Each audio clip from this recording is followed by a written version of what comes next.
and then take a few questions. If you would like to ask a question, please hit the raise your hand button at the bottom of your screen. Now I will turn it over to the Vice President. Before I take questions today, I'd like to send a message to all the young people out there, all across this nation who today are worried and unsure about what's happening in their lives. And to those who are confused and frustrated by the disruption of the coronavirus pandemic that is causing in all our lives, particularly theirs. Young Americans, a generation has had a rough run of it lately. The millennials, many of whom now are in the prime of their careers, came of age at a time defined by 9/11, marked by wars, and then they had some of the hardest, long-standing economic impacts of the 2008 crisis, the financial collapse. And now, like all of us, they're starting down a road that is actually staring down a barrel of another major economic crisis, the second in their young adult lives. Millennials have grown up navigating enormous disruption and change in society, and still they've stepped up all across the board to serve our country, whether it's by joining the military, becoming doctors, teachers, nurses, public servants, by volunteering in their communities with nonprofits. It's a remarkable testament to the spirit and feeling of connection to our larger world. Today, a new group of young people, referred to as Generation Z, is growing up in a time of pervasive anxiety about school shootings, crushing debt, and politics that seems unresponsive or broken beyond repair.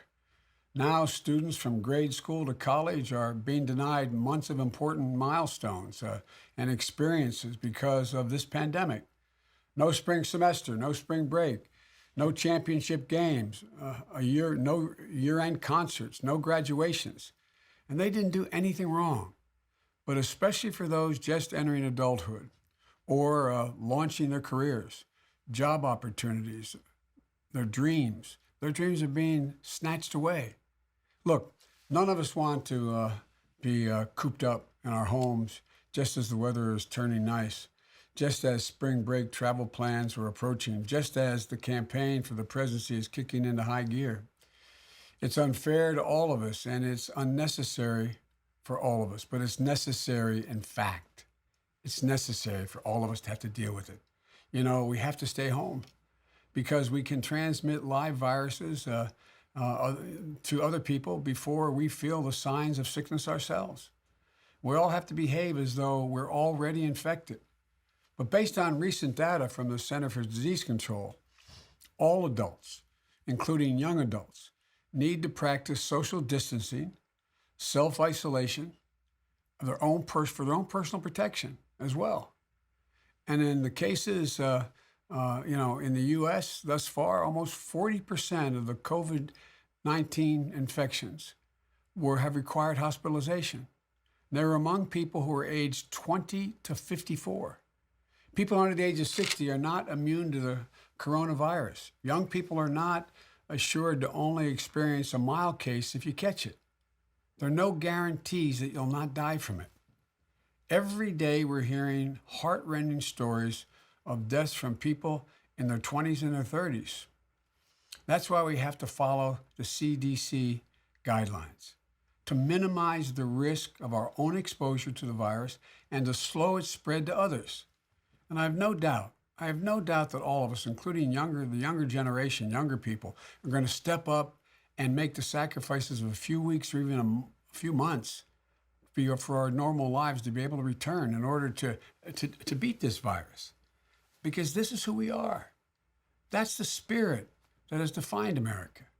We see it in the millions of young people who are working every day to make their communities better, serving others, teaching kids to read, feeding hungry families, mowing the lawn, or buying groceries for the elderly neighbor next door. But here's what we must not do. We must not allow this pandemic to rob our young people of the futures and the economic opportunities that they've been working so hard to build. We need to make sure that our economic recovery does not come at the expense of those who can least afford it or who are just getting started in life. These are the twin crises. The public health crisis is hitting older Americans especially hard. The economic crisis is hitting younger people. All those hardworking young people in service industries and retail that are being decimated by layoffs. All those who are hustling to make a living in the gig economy. They deserve the same benefits as everyone else does. We have to make sure they get them. All those who are already struggling to get by before this crisis occurred, they're the ones we should be focusing on, who are drowning in credit card debt and student loans, who are now in even greater need for a lifeline.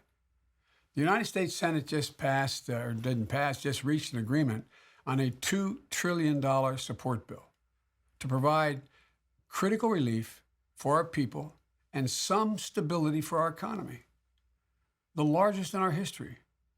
Democrats did significant work to make sure that working families get critical help now. This is a moment where speed matters. This bill can keep workers on payrolls. That's huge. It also offers significant additional support for unemployment insurance. And it will go a long way to provide the financial lifeline for middle-income folks. If the people who were left out are brought back in, it covers those people, often get left out. The self-employed, the gig workers, the folks who lost their jobs even before this crisis hit. It also includes several key pieces that I've been advocating for. One is a fund to support states and localities as they address the crisis. I think we have to talk more about that later. Money to support our hospitals and healthcare workers. Vital support for small businesses. And important oversight. This is critical. Important oversight for the $500 billion loan package for corporations. But implementing this bill is going to take a whole lot of fly-specking, a whole lot of work. It's going to require meticulous oversight on a day-to-day basis. It's going to take a lot of coordination with state and local governments. That's what we had to do when I was in charge of executing the Recovery Act, which was $900 billion over that. That's how we made sure the funds weren't wasted or abused. Every single day I was on the phone with leaders in each of the states and localities, going through the detail of what they had to do. We're going to need to make sure the money gets out quickly into people's pockets and to keep a close watch on how corporations are using the taxpayers' funds that they receive. To make sure it goes to helping workers, not enrich CEOs or shareholders. And then we have to figure out what to do to help the folks this bill leaves out, including young people. This bill doesn't include student loan forgiveness, which would go a long way to providing immediate relief for those who need it the most. I support forgiving at least $10,000 in student loan debt per person now. It doesn't include the cost-free treatment for the COVID-19, whatever the costs are relating to that. It should be cost-free. Or fully paid sick leave for all our workers, which is also critical for the millions of Americans, including so many young Americans who are on the front lines of fighting this virus to get us through this. Doctors, nurses, delivery drivers, grocery store stockers, first responders, cleaning crews. They've been in the margins of our economy for much too long, not being paid enough, not having the benefits they deserve. And they're all answering the call to duty now at a moment of national need. And they deserve leadership that will do the same. We need to get more fiscal relief to states on the front lines, like New York State. Donald Trump downplayed the seriousness of this crisis for weeks, and he continues to delay the mobilization of the national resources to deliver life-saving equipment for our doctors, our nurses, our frontline workers. And as a result, this virus will hit all of us harder than it otherwise might have hit us. And it's going to take us longer to recover. Now he's suggesting that he wants to get the country back open by Easter. Look, we all want to get back to normal as quickly as possible. But we have a lot to do to make that possible. We have to do it in a smart way, not meet some arbitrary or symbolic timeline. And it would be a catastrophic thing to do for our people and for our economy if we sent people back to work just as we were beginning to see the impact of social distancing take hold. only to unleash a second spike in infections. That'd be far more devastating in the long run than implementing a thorough strategy, a thought out strategy, supported by science and scientists to get Americans back to work. Because the only way we'll fully solve the economic challenges is by first solving the public health crisis. Let me say that again. The only way we're going to be able to do that is by solving the public health crisis first. Look, we're going to get through this, and we're going to get through it together. I know we will. The capacity of Americans, fueled by our young people, is boundless. And we're going to rely on the energy, the innovative spirit of millennials and Generation Z to help rebuild our economy when this is over, and it will be. So we need a leader in the White House who's going to help spur this progress, spur our progress, all of us. Empower the next generation of leaders to seize our future of possibilities, not to drag us backwards. Later today, I'll be participating in a digital roundtable with young people so that we can continue to have a real discussion about the issues that matter to our future. And they do matter to our future. Now, I'm happy to answer some questions you all may have. I know there's a lot more to say, but I'll be doing this on a regular basis. So thank you, and I'm open to questions. Thank you.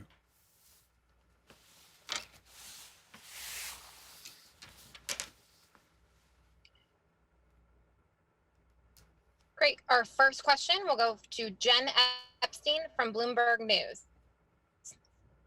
Jen, you're unmuted. Okay, thank you. Hi, Mr. Vice President. Hey, Jennifer, how are you? Hi, good, thanks. At home, like everyone else. Me too. Just wanted to ask, we've seen comments from a lot of investors, people on Wall Street, people like Lloyd Blankfein, suggesting that lower risk people should get back to work within a couple of weeks, which is also something that obviously the president has addressed. But are you concerned that investors and corporate leaders are going to be favoring profits over public health in the weeks ahead? And how would you urge them to think about that? I'd urge you to think about the science, not the science of Wall Street, the science of medicine.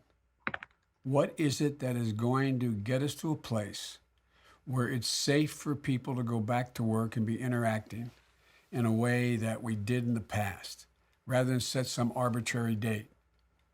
I understand the reason why we want to move. And there's a lot of ways we can move if we implement what the Senate is about to pass. We're going to have to do more. I hope the Senate passes what we're about to do, or what they've said, and the House. But we're going to have to do more beyond that. There's a way to infuse into the system, into the economy, the ability of people to be stable, and when this is over, to be able to come back in full bore. But the idea of arbitrarily setting a time, I'd like to be able to say, we're going to be back to normal next Friday. That'd be wonderful. But it can't be arbitrary.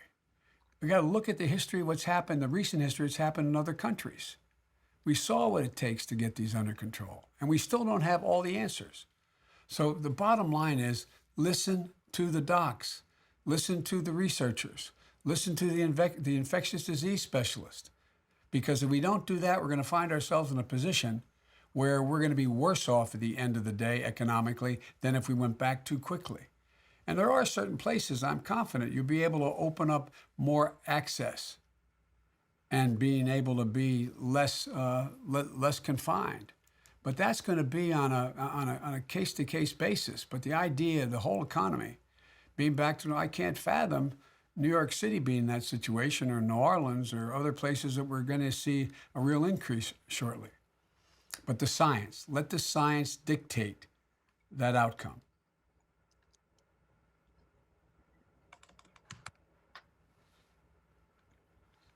Next up, you have Gabe Fisher from Wake Up to Politics.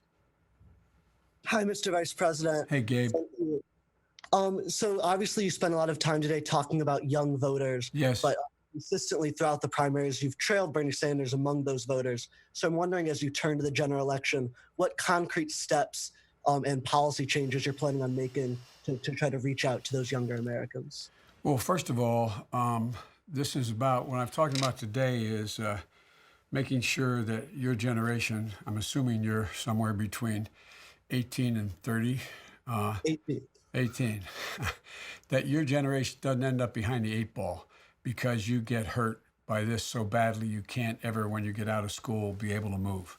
And so, for example, I strongly believe there's a need for us to, as it relates to the help is needed now for the economy and your generation, is I think there should be a $10,000 forgiveness of student loans across the board for anyone who is in fact affected now from this point on as we fight this pandemic. So when we fund money, we find money to do that.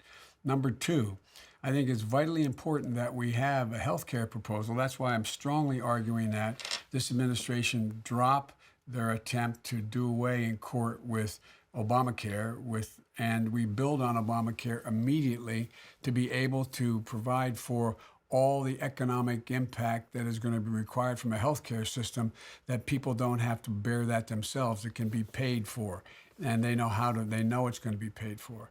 Thirdly, we're going to have an opportunity, I believe, in the next round here to use my green economy, my Green Deal, or to be able to generate both economic growth and consistent with the kind of infusion of monies we need into the system to keep it going. One of the ways to make sure these jobs are available that may get lost or hurt in the meantime is to provide the kind of jobs that are prevailing wages where people are making $45, $50 an hour plus benefits by building new infrastructure.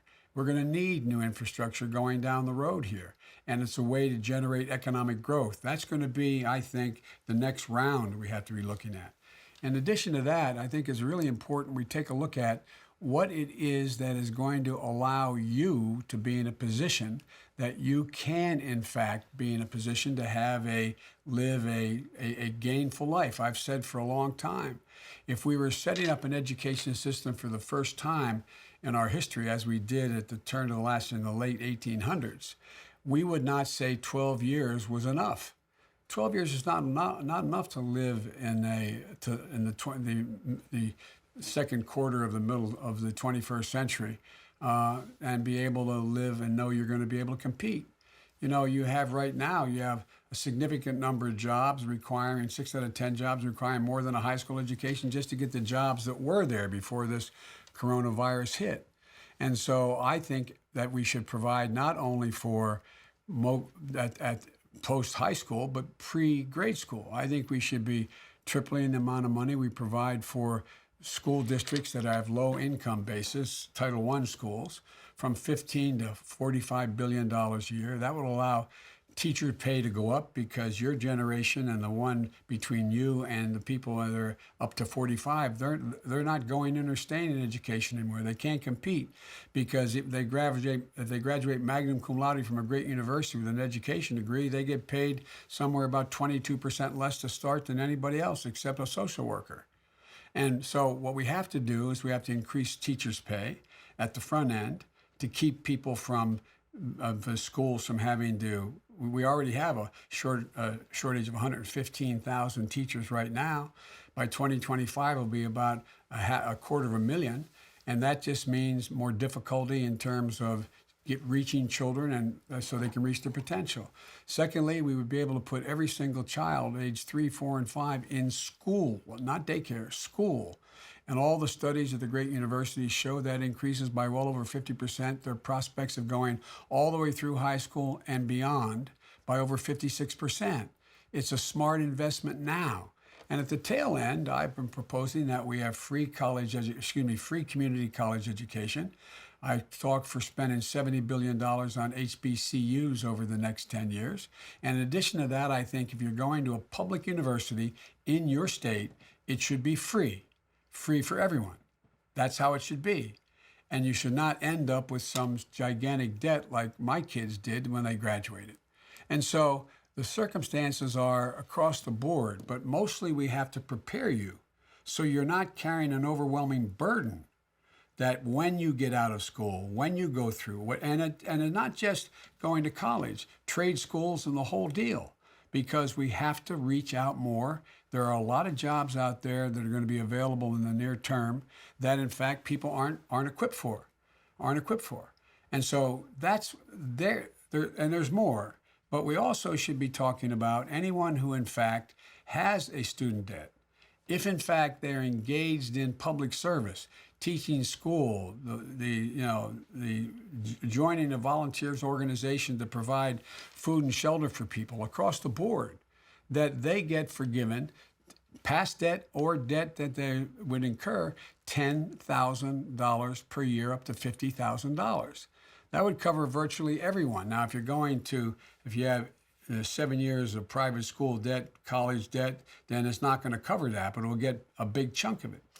And the other thing we do is there's a lot of students, and I hope you're not part of it because it's more of a disadvantage, who come from a circumstance where their families have less than $50,000 income.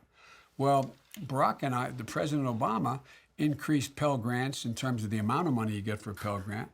I would make sure that we double the Pell Grant funding so that it's not enough to give a free tuition to someone. If they can't get there, if they can't eat, if they have no place to sleep, no room and board in effect. And so I double Pell Grants to $12,000 a year. And then there are things beyond that that are going to affect your generation a lot. I think we should be putting $50 billion in heavy research through NIH on dealing with the big killers, diabetes, Alzheimer's, and cancer. And so there's a lot we can do, but when I left the United States Senate, I became a professor at the University of Pennsylvania. And I've spent a lot of time, and the University of Delaware has the Biden School there as well. So I spent a lot of time on campus with college students, but it's not just college students. It's those hardworking kids getting out of school that, in fact, high school, that aren't going to college or don't want to go to college or want to go to trade school. We got to equip them. I know I'm taking a long time in answering this, but I think it's really important. We don't want you saddled the way the generation after 9/11 and after the economic downturn in 2008 got saddled. Thank you for your time. Well, thank you for your question. Great. Next up, we have Alexander Jaffe from AP. Hi, Mr. Vice President. I have two quick ones for you. One, you've been speaking about your outreach to congressional leadership, and I was wondering if you could share a little bit more details on that. Are you advising them, giving them suggestions, or just sort of checking in and hearing how things are going? And then two, you've been criticizing President Trump for his response, sort of the slowness of the response for weeks now, but a few recent polls suggest that public approval has actually increased of the president's sort of job performance. And I wonder why you think the public doesn't see his leadership the same way as you do. Well, I'm not suggesting what the public sees about his leadership. Let me take the last question first. What I'm suggesting is that I know what has to be done in the following, that faster is better than slower. For example, way back in January 17th, I argued that this virus was coming. I did I think it was U.S. News and World Report, I did a piece on saying it's coming, we got to prepare. We didn't do much at all. Number one. Number two, I think it's really important that we understand that this idea of the Defense Production Act, he talks about signing it. He doesn't want to dictate to companies. There's things we need now, not tomorrow, not yesterday, but months ago or a month ago, and the president's not acting. Now, I don't care whether the president's numbers are going up and down. I know, along with everybody else who's ever dealt with these kinds of things, like we did in our administration, that time is of the essence. Time is of the essence. And so that's the last part of your question. And yes, I have been talking to governors, mayors, congressional leaders, as well as members of Congress. And I've been doing three things. One, asking their input, what they're seeing, what they're dealing with, what their problems are, particularly with regard to the governors and the mayors. And two, asking members of the House and Senate what they think is the most important elements that they think have to be included in the legislation. And three, then when asked, and I've been asked, offering what I think should be part of it. But I'm not second guessing it here in the sense that I'm no longer in the Senate, obviously. But there are things that I think that we should be doing more of. But I think the Democrats in the Senate got as much of what needs to be done in as they could possibly get. We can't wait a lot longer. We're going to need to come back at this. We're going to have to come back at this and deal with focus on those state and local aid that is going to be needed as this crisis continues and is needed now. I think we should be employing right now the legislation that's available to the president in emergency. He said he's a wartime president. Well, act like one. There's things you can do right now to make sure all those ventilators get out, to make sure that those masks are there, to make sure, for example, I would even think about the idea is, I'll conclude with this, but, I was asked to manage the $900 billion Recovery Act in 18 months, which we did manage, and it got out. I think most people would say it saved us from going into depression, and that it was done, but it required day-to-day oversight with one person in charge. The president asked me to be in charge. I was able to task the entire administration to work for me. But we were on the phone with every governor, most every mayor. There was one governor, all 49 governors, put it that way. And what happened was that they'd have ideas. Well, how can I use the money? I want to do this. Well, no, you can't do that. You got to do this. Well, I think under the law I can do that. And I'd say, well, if you're going to go ahead and do that, I'm going to come out and tell the public, and I'm going to hold a press conference saying I think you used the money unwisely. And you have to have someone watching it every day. And I had a full-time staff with me of serious people doing nothing and managing this day to day. And that's what's going to have to happen. For example, let's take a look at what's going to happen here in terms of getting out small business loans. Well, there's money in here for small business loans. Well, banks traditionally aren't real big on dealing with and have the personnel to deal with small business loans. So it could take a long time to get that done. But that's the single most urgent need we have. And so if banks are not able to handle that, if I were president, I would be, in fact, using the wartime legislation to insist that they focus on that. That's much more important in terms of economic recovery than anything else we're doing in addition to aid to the states. So it's all about urgency. And I noticed that the president's numbers with the public have gone up in handling this crisis, but they haven't gone up in terms of his presidency. Gallup did show he is now at 49% job approval, which is a reversal from a few weeks ago. So it's just an interesting development. It does suggest that the American people see him as a stronger leader than you've been maybe characterizing him. Well, I hope that he does. He's so strong that he's up way above that, because we need the help now. We need help now. Great. Thank you. We have time for one more question. Arlette from CNN. Hi, Vice President Biden. Hello, Arlette. I have two quick questions for you. Sure. You talked about your conversations that you've had with lawmakers here in the U.S. Have you had any conversations with foreign leaders, given your existing relationships with them, about the coronavirus? And secondly, Bernie Sanders' campaign has said that he would debate if there was a debate in April. Do you think there should be another debate in April, and would you participate? My focus is just dealing with this crisis right now. I haven't thought about any more debates. I think we've had enough debates. I think we should get on with this. But with regard to speaking to foreign leaders, I haven't spoken with a foreign leader in the last probably 2 weeks. Who was the last foreign leader that you spoke with? Did you talk about coronavirus at all? I talked about how it affected their country, but no, I'm not going to. It was an off-the-record discussion I had, so I'm not going to indicate who. And do you have any concerns about breaking through throughout all of this coronavirus coverage, the news cycle? I mean, this is the first time that there's a real public crisis that you haven't been in office with decision-making authority. Are you concerned at all about getting your message across? Well, I was, but I'm finding out that what you've mastered along before me, that the new technologies are quite effective. I noticed that, for example, that when I laid out my plan 3 days ago or 4 days ago, that it didn't get covered on the national nets, but I found out 3.8 million people watched it online. So I'm learning a lot more about how to get the message out in terms of beyond what we're doing. As a matter of fact, I think we're both sitting in our own homes with, I don't, are you in the studio or are you at home? Yeah, well, anyway, I'm at home. They had to set up. It took about 4 days to be able to have the power and the capacity to set up in my recreation room where I'm sitting now, the ability to communicate like I am now. So I think there's plenty of opportunity to communicate, and but I have to tell you, I find, I guess, like anybody who cares about this, I'm chomping at the bit. I wish I were still in the Senate, you know, being able to impact on some of these things. But I am where I am, and I hope to be the nominee of the Democratic Party, and I hope I'm able to get my message across as we go forward.